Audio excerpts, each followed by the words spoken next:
Isn't it funny how we claim to love a good redemption story? Like, oh, they overcame so much, until we know the person personally. Suddenly it's, yeah, but remember what they did in 2008? Today, we're talking about stigmatization, the art of blaming people for their past mistakes, even when they've changed. It's like telling someone, sure, you rebuild the house, but I still remember the cracks in the foundation. If we all got judged by our worst moments, humanity would have cancelled itself centuries ago. Let's dive in.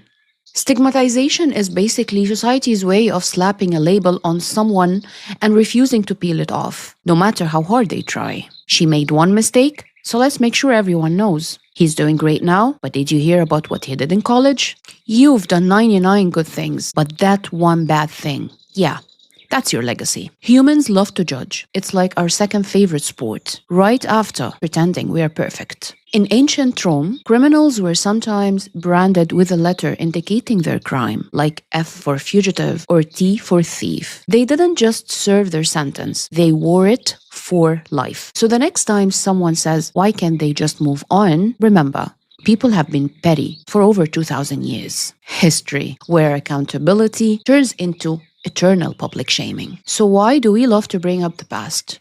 Two reasons: power and deflection. If we can hold someone's mistakes over their head, we feel superior. It's like saying, at least I never did that. If you have to step on someone else's past to feel taller, maybe you should check your own height.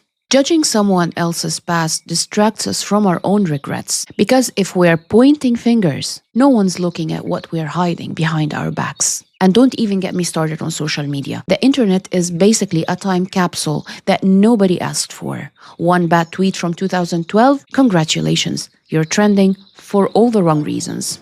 Let me tell you the story of a man I'll never forget. When I visited Alcatraz, the eerie, cold prison in San Francisco Bay, it happened to be a special day. Sitting quietly at a table, signing copies of his book, and eating his cake, was the last known surviving prisoner of Alcatraz. He wasn't a hardened criminal. He wasn't infamous for some grand heist or violent act. He stole a car, a desperate act at a desperate time. And yet, that single moment shaped the way the world saw him forever. After serving his time, he started over. He built a life, found redemption, and even wrote a book to share his story. Not about his crime, but about the transformation. But here's the kicker. No matter how far he'd come, people didn't call him an author, a survivor, or even just by his name. They called him the prisoner from Alcatraz. Imagine that, a single mistake defining you for the rest of your life, no matter what you do to prove you're more than just that moment. He wasn't just carrying his story, he was carrying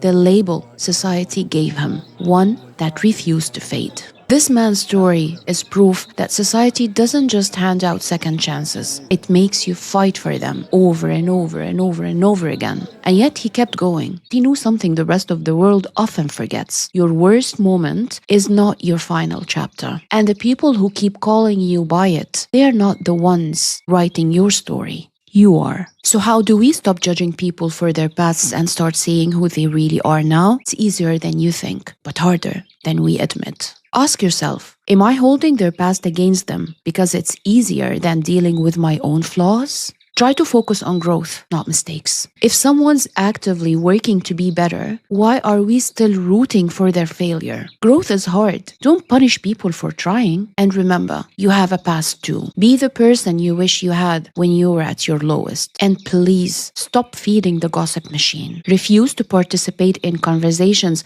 that dig up someone's past. Your silence is louder than their judgment. In Japan, there is a practice called kintsugi. I hope I pronounced this right. Where broken pottery is repaired with gold, highlighting the cracks instead of hiding them. It's a reminder that imperfections are part of the story, not the end of it. Imagine if we treated people like that. Instead of pointing at the cracks, we celebrated the strength it took to piece themselves back together. If you've ever felt like your past is a weight you'll carry forever, let me remind you, your mistakes aren't chains. They are stepping stones. I said it once and I'll say it again. Your mistakes are stepping stones. And if you are the one holding someone else's mistakes against them, ask yourself, what would it take for you to forgive your own? This is your too much story. The cracks The labels, the moments you thought would define you forever. But here's the truth. Those cracks don't make you broken. They make you human. And when you're ready to share your story, we'll be here, listening verbatim.